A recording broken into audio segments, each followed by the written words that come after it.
Well, the reason why I got into stunt riding is because, I mean, even as a kid, and I was riding four-wheelers and always doing wheelies, and my brother bought a sport bike, and they started a little stunt crew called Road Hazards, and before you knew it, I bought my own bike and I started doing it with him.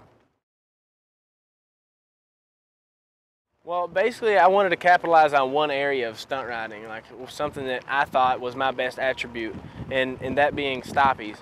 So basically, I used to go to all these competitions and compete against all the best riders in the world. I've been competing for 9 years. So I used to go and compete, and I never did any good. So what I did is I just focused on stoppies, and then before you knew it, I was rolling the longest stoppies, and nobody was coming anywhere close to me. I was just killing everybody, and that got my name up, and then I focused on everything else so that I could be competitive in, you know, all areas of the stunt riding industry. If I were at the spot practicing wheelies, I would go down and I would do my wheelie or whatever, and I would let it down. I would do a stoppie every single time. So I mean, I probably did in my life twice as many stoppies as I have wheelies, just because that's what I wanted to do. I thought that was my favorite thing, and you know, the higher you go, the farther you go, and the smoother it is, the less brake you have to use. So I learned stop. My first stoppie I ever did was like 60 feet long. Everybody was like, wow, that was crazy. Just because I sat and watched it and I studied it, and before I even ever did one on a sport bike, I knew exactly what I had to do to get it to do what I wanted it to do. So I came in at like 70, 80 miles an hour and just started squeezing the brakes until the back tire come up. I let it down. It wasn't pretty, you know, it was probably that high off the ground, and it was sideways when I let it down, but I figured it out, you know, and then from then I learned how to steer. And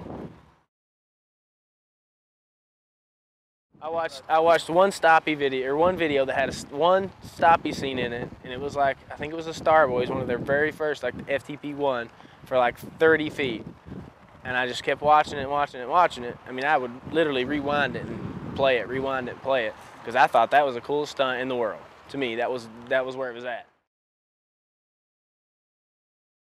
I lived in Hazard, Kentucky, where I was the only guy, really. Me and my brother was just like, he was a fast wheelie, and like his stoppie consisted of coming to a stop and coming up and straight back down.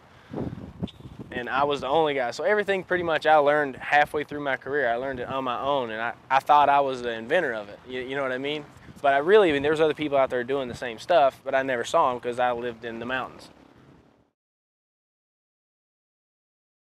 I mean, it's just basically the biggest challenge is to get your name out there, you know, and there's a lot of good riders all over the U.S. You'll see them everywhere, but a lot of them don't have a big name, and you're like, who's that guy?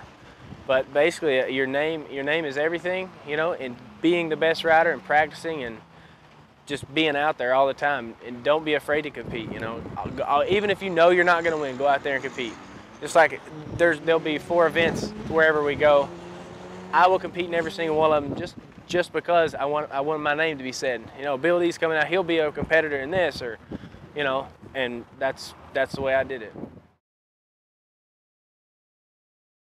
I mean, I would like to think one of the strengths of mine is God, because I'm always, you know, I'm real religious as far as that goes, and I always pray, and you know, and strengths are your weaknesses sometimes. So really, like, as far as the strengths come, like my stoppies, yeah, you know, but I figure my whole package is my strength, you know. I like going fast, dangerous, you know, and I like to be watched. So I mean, I don't want to be boring. That's basically the way I look at it. Like, I'm going to go out there and I'm going to hold my bike wide open, and everybody's going to think, man, he's about to crash the whole time. I mean, as far as training goes, like, I'm probably really unorthodox when it comes to that. Like, I sit in my garage and I got my bike on the lift, and I'll look at my bike and I just look at it. Let's see.